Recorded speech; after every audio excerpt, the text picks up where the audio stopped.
자, 그리고 또 한 명의 인물이죠. 논란의 중심에 있는 이해운 기획예산처 장관 이야기로 이어가 보겠습니다. 자, 이해운 후보자가 서초구 아파트를 무주택자 자격으로 청약을 해서 분양을 받았죠. 인근 아파트의 시세를 미루어 볼 때 70억 원대 이상인 것으로 지금 알려지고 있습니다. 하지만 이해운 후보자는요, 재산 신고를 할 때 시가로 신고를 한 게 아니라 분양받았을 때의 가격으로 신고를 했습니다. 그래서 37억의 재산이 있다라고 신고를 한 거죠. 이것도 지금 논란이 되고 있습니다. 이해운 후보자 오늘 아침에 출근길에 이런 해명을 했습니다. 재산 신고하실 때 왜 원펜타스 분양가 37억으로 하셨던데 그 이유가 있을까요? 그게 분양된 지가 준공된 지가 얼마 안 돼가지고 그게 공시지가가 없어요. 근데 분양가가 취득금액으로 하게 돼 있어요. 40평형인데 아니요, 사실 취득가액으로 하게 돼 있어요. 공시지가가 없을 때. 뭐 장본인이니까 본인이 가장 잘 알겠죠. 그래서 제가 여쭤볼게요. 이 공직자들 그리고 국회의원들 재산 신고할 때 이해운 후보자 분명히 취득가액으로 신고하게 돼 있다. 최근 시세와 차이가 큰 내용인데도 글쎄요, 이거 뭐 어떻게 누구 말이 맞는 겁니까? 보통 그러니까 이제 뭐 공시지가가 없으니까 네. 없을 때는 그렇게 하게 돼 있다라고 이제 규정이 그렇게 돼 있다라고 합니다. 준공된 지 얼마 되지 네. 않아서. 그러니까 저는 이제 뭐 성실하게 살았던 가장이 사실 이제 37억, 70억 이런 얘기는 진짜 남의 나라 얘기처럼 저도 들리는데 네. 성실하게 살았던 그 한 가장이 정말 어쩌다가 운이 좋아서 저렇게 로또 당첨이 되고 네. 근데 재산 신고를 할 일이 생겼는데 규정에 그렇게 돼 있어서 그렇게 했다라고 네. 하면은 백보를 양보해서 그럴 수도 있겠다라고 이해할 수 있는 여지도 있을 것 같아요. 네. 근데 어떻게 된 건지 이분의 인생은 어떻게 된 것인지 손만 대면 투자만 하면 그게 얼마 지나지 않으면 3배로 뛰고 응봉동 상가도 그렇고 영종도 땅도 그렇고 또 가족 회사에서는 막 고액의 후원을 받았는데 그 회사는 주로 관급 사업들을 수주하면서 몇 년 만에 이게 30배로 회사가 커져버리고 이런 일들이 잇따라 일어나는 그 과정에서 또 저런 일이 일어났다고 하니까 저것을 과연 액면 그대로 봐줄 수 있는가, 그렇게 믿어질 수 있는가 하는 의심을 국민들이 가지실 수밖에 없는 상황인 거죠. 네. 자, 이렇게 이해운 후보자가 남들은 로또라고 불리우는 80대 1이 넘는 경쟁률의 청약에 당첨이 되면서 이 분양 당시 이 아파트가 또다시 화제의 중심에 섰습니다.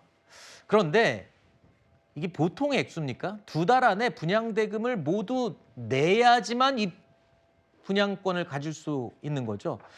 그래서 일반 보통 사람들은요, 이 부자들만의 리그다. 이거는 당첨이 돼도 감당이 안 된다. 30몇 억을 어떻게 일반인들이 감당을 하겠습니까? 그런데 이해운 후보자는요, 과거에 현금 부자들만을 위한 이 로또 아파트를 강하게 비판한 적이 있습니다. 들어보시죠. 지난주죠. 삼성동의 R단지 그리고 내일 있을 역삼동의 C단지 10,000명 이상 몰렸어요. 115대 1입니다. 계약금하고 중도금만 하더라도 12억 13억을 현금으로 가지고 있는 사람만 청약에 뛰어들 수가 있어요. 대한민국 상위 0.01% 현금 부자들에게만 이 대박 로또를 안겨주는 것이 지금 문재인 정부가 하고 있는 정책입니다.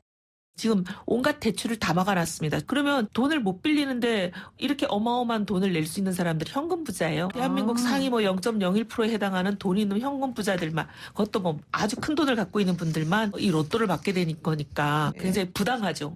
사람을 잡는 거죠. 이해운 후보자가 본인이 청약받은 방법을 아주 상세히 이미 설명을 했었군요. 예, 그렇습니다. 뭐 누가 봐도 저런 부분과 관련해서 국민들 정서상 이해하기 어려운 측면들이 분명히 있는 거죠. 그리고 말씀하신 것처럼 저런 부분과 관련해서 불법이 아니라고 본인이 주장을 하고 네. 불법이 아니라고 하더라도 상당히 예를 들면 탈법적인 내용들이 꽤 많이 있다라고 저희가 볼 수밖에 없는 측면들이 꽤 있어 보이는 측면들은 있습니다. 네. 그래서 그런 측면과 관련해서 본인은 과거에 했던 얘기들이 지금 내가 살아갔던 방식과 달랐을 때 네. 본인이 이런 자세를 가지고 소위 장관직을 수행할 수 있을 것인가라고 하는 아하. 질문은 거기 있었다는 생각이 드는 거예요. 네. 그러니까 뭐 언론이야 당연히 장관 후보자로 지명이 되게 되면 다양한 방식으로 검증을 할 수밖에 없겠죠. 그렇죠. 검증에 대해서 본인이 방어를 할 수 있겠죠. 근데 그 방어 문제와 관련해서 가장 핵심은 뭐냐면 본인이 주장했던 발언과 본인이 살아왔던 방향 간에 차이가 났을 때 내가 스스로 이런 직을 수행할 수 있을 것인가 없을 것인가라고 하는 전 질문을 하고 있다고 봐요. 뭐 탈법 이런 부분 같은 경우 수사를 통해서 이 법은 밝혀져야 되는 겁니다만 지금 인사검증의 핵심적인 부분들은 당신이 장관직을 국민의 신뢰에 위해서 수행할 수 있을 것인가라고 하는 질문을 하고 있는데 저는 아직까지는 이 부분에 대한 대답은 좀 못하고 있다는 생각이 듭니다. 그래서 네. 그거 계속 인사청문회로 지금 답을 하겠다고 얘기하고 있는 것 같은데 저는 인사청문 이전에 이런 소소한 내용들뿐만 아니라 본인에게 제기되고 있는 국민들에 대한 불신에 대해서 네. 본인이 어떤 방식으로 국민에게 설득할 것인지에 대한 얘기들을 지금 해야 되지 않을까라는 네. 생각이 듭니다. 자, 과연 이 길고 복잡한 내용을 청문회에서 다 해명을 할 수 있을지 굉장히 궁금합니다만 앞서 정치인으로서 과거에 주장했던 내용과 현재가 상충될 때 어떻게 해야 되는지를 말씀하셨는데요. 한 가지 더 있습니다. 이런 예가요. 이혜은 후보자 가족은 약 99억 원에 달하는 비상장 주식, 그것도 가족 기업으로 알려져 있죠. 이 비상장 회사의 주식을 보유하고 있습니다. 국회의원 때 백지 신탁을 한 겁니다. 그러니까 이해 충돌의 논란이 있을 수 있으니 이건 백지 신탁을 했다가 임기가 끝난 뒤에 되찾은 겁니다. 이유는 안 팔린 거죠. 그러니까 다시 되찾아온 거예요. 그러니까 신탁 기간 동안에 팔리지 않으면 원소유주에게 반환하기로 백지 신탁 규정이 돼 있다는 겁니다. 어제도 저희가 잠깐 얘기했지만 이게 그럼 백지 신탁이 뭐 하려고 있냐는 거죠. 이게 바로 허점이다라는 비판 계속 나오고 있습니다. 자, 이혜은 후보자도 그런데 과거에 이 백지 신탁 제도에 대해서 서울시장 출마 당시에 상대 후보에 대해서 아니 국회의원이면 백지 신탁 당연히 해야 되고 당연히 매각 처리까지 해야 되는 게 아니냐라고 강하게 주장을 했습니다. 이것도 지금 본인의 얘기와 똑같죠. 백지 신탁 제도는 점점 손질이 필요하다는 생각을 늘 가지고 있었습니다. 그 취지를 제대로 달성하지 못하는 여러 가지 독소 조항들이 있는 상태로 법이 통과되었다. 저는 그렇게 보고 공직자가 되어서 취임을 하는 상태에서 맡기고 나서 퇴직을 할 때 찾아가면서 차익이 있죠. 차익을 본인이 가져가지 못하도록 하는 것. 그런 제도가 더 낫지 않나 그런 생각을 많이 했습니다. 가족회사 주식은 계속 백지 신탁하셨다가 되돌려받으셨는데 이게 취지에 맞다고 보실까요?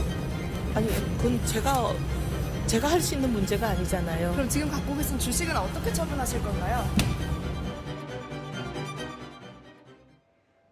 이혜은 후보자가 이 백지 신탁의 제도에 대해서 과거에는 이렇게 강력하게 허점을 지적했습니다. 그런데 이번에는 기자들에게 이렇게 얘기했죠. 백지 신탁 이거 허점이 있는 게 아니냐. 그랬더니 그거 내가 할 수 있는 문제가 아니다. 그렇게 돼 있는 걸 어쩌냐는 식의 해석이 나올 수 있는 그런 대답을 했습니다.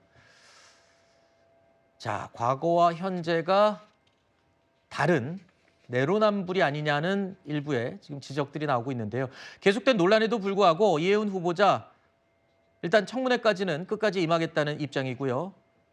민주당에서도 계속 지켜보자는 입장입니다. 여기에 이제 여론조사 결과가 하나 나왔습니다. 이거 한번 여러분들 참고해 보십시오. 여론의 반응은 지금 호의적이지 않은 것 같습니다.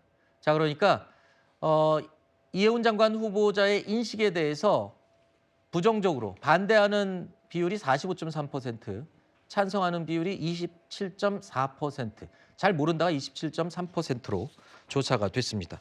여러분은 어떻게 생각하십니까? 자, 이번에는 국민의힘 소식으로 이어가 보겠습니다. 국민의힘은 송국 검증을 예고하고 있는 입장인데 글쎄요, 청문회 소식도 계속 지켜보도록 하고요.